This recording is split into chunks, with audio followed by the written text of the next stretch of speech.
Outlet पर होगा आपके सारे फिजिक्स के इंस्टीट्यूट मैथ्स और उसका सफाया। बस अपने फोन से क्वेश्चन की फोटो खींचो, क्रॉप करो और तुरंत वीडियो सोल्यूशन पाओ। डाउनलोड कीजिए डाउटनेट ऐप अभी या फिर व्हाट्सएप कीजिए अपने डाउट्स 8 400 400 400 पर। हेलो स्टूडेंट्स, इस क्वेश्चन में हमें दिया गया है a table with smooth horizontal surface is placed in a cabin which moves in a circle of a large radius R. A smooth pulley of small radius is fastened to the table. Two masses m and 2m placed on the table are connected through a string going over the pulley. Initially, the masses are held by a person with the string along the outward radius, and then the system is released from rest with respect to the cabin. Find the magnitude of the initial acceleration of the masses as seen from the cabin and the tension in the string. ठीक है, देखो question में हो क्या रहा है वो बात कर लेते हैं पहले. ये ब्लॉक किसी कैबिन में रखे हुए हैं, ठीक है, और ये कैबिन क्या कर रहा है, घूम रहा है, जैसा कि आपको इस एरो से भी समझ में आ रहा होगा. ठीक है, किसी एंगुलर फ्रीक्वेंसी से ये घूम रहा है. अब ये घूम रहा है तो क्या होगा, ये वाला सिस्टम जो है ये एक्सेलरेट होगा. ठीक है, पुली सिस्टम जो है ये एक्सेलरेट होगा, ये कहीं इधर उधर भागने लगेगा. तो वो हम एफवीडी के थ्रू समझ लेंगे किस तरह एक्सेलरेशन आएगा और किस तरह फोर्सेस लगेंगे इस पूरे पुली सिस्टम पे और ब्लॉक सिस्टम पे. ठीक है, मेन चीज ये है कि इनिशियली इसको पकड़ के रखा हुआ है, ठीक है, और रेस्ट से रिलीज किया जाता है. तो आपको बताना है acceleration of masses as seen from the cabin. आप कैबिन में बैठ जाओ यहाँ पे और आपको बताना है कि भैया मासेस जो हैं वो किस डायरेक्शन में एक्सेलरेट कर रहे हैं.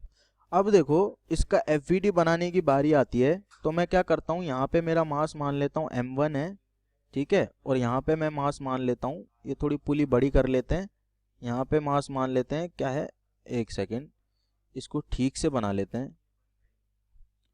ठीक है, यहाँ से मास की वैल्यू फाइंड कर लेते हैं. ये पुली हो गई अपनी, ठीक है, ये हो गया मास m1 और ये हो गया मास m2. ठीक है, इस तरह से हमारा ये मासेस लगे हुए हैं. ठीक है, अब मैं ये मासेस जिस एंगुलर फ्रीक्वेंसी से घूम रहा है मैं भी उसी एंगुलर फ्रीक्वेंसी से घूम रहा हूँ, क्योंकि मैं भी उसी सिस्टम में बैठा हुआ हूँ. तो पहली बात तो मासेस की बात करूँ तो इन पे सेंट्रीफ्यूगल फोर्सेस बाहर की तरफ लग रहा होगा. ठीक है, अगर मैं मासेस पे देखूँ तो मासेस के लिए खुद के लिए सेंट्रीफ्यूगल फोर्सेस लग रहा होगा, मास पे जाके बैठ के देखूँ तो. ठीक है, तो यहाँ की तरफ होगा दोनों में टेंशन, क्योंकि स्ट्रिंग सेम है तो दोनों में टेंशन सेम होगा, टी एंड टी.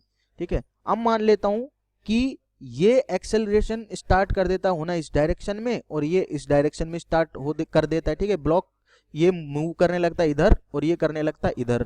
तो मैं इक्वेशन क्या लिख सकता हूं, इसकी इक्वेशन लिखूंगा मैं कि भाई ये इधर जा रहा है तो m2 ओमेगा स्क्वायर r, ठीक है, minus T minus plus sorry is equals to M में भी लिख सकते हैं और प्लस एम में भी लिख सकते हैं, एक ही बात है, इसमें कोई बहुत बड़ी बात नहीं है. तो ये क्या कर रहा है, एक्सेलरेशन कर रहा है इस डायरेक्शन में. ठीक है, एक्सेलरेट कर रहा है इस डायरेक्शन में. ठीक है, तो इसको स्यूडो फोर्स पीछे की तरफ कौन सा फील होगा, एम में, तो इसको लिख देता हूं 2ma. ठीक है, सिमिलरली ये m2 है जो इसकी वैल्यू क्या है 2m दे रखी है हमें. ठीक है, तो इसको मैं 2m ही लिख लेता हूं ताकि मुझे बार बार वैल्यूज प्लेस ना करनी पड़े. ठीक है, तो अब मैं बात करता हूं पहले वाले ब्लॉक के बारे में. पहले वाला ब्लॉक जा रहा है इस डायरेक्शन में तो इसको स्यूडो लगेगा इस डायरेक्शन में. तो देखो भाई यहाँ पे क्या हो जाएगा, t minus m omega square r will be equal to m में. ठीक है, तो यहाँ से मैं क्या कर देता हूँ, दोनों इक्वेशंस को ऐड कर देता हूँ. ऐड कर दूंगा तो 2m ओमेगा स्क्वायर में से m ओमेगा स्क्वायर गया तो बचा m omega square r is equals to 3m में. ठीक है, तो a की वैल्यू कितनी आ गई, ओमेगा स्क्वायर r बाई 3. अब इस वैल्यू को मैं इधर पुट कर दूं तो मेरे पास टेंशन की वैल्यू आ जाएगी. देखो टेंशन की वैल्यू क्या आएगी, tension will be equal to M A plus M omega square R. ठीक है, तो a की वैल्यू क्या है, ओमेगा स्क्वायर आर बाई 3, तो ये बन जाएगा m omega square R by 3 plus m omega square R. तो ये आपके पास आके बनेगा 4m omega square R by 3. So this will be the value of tension. तो ये फाइनल आंसर हो गया आपके टेंशन का.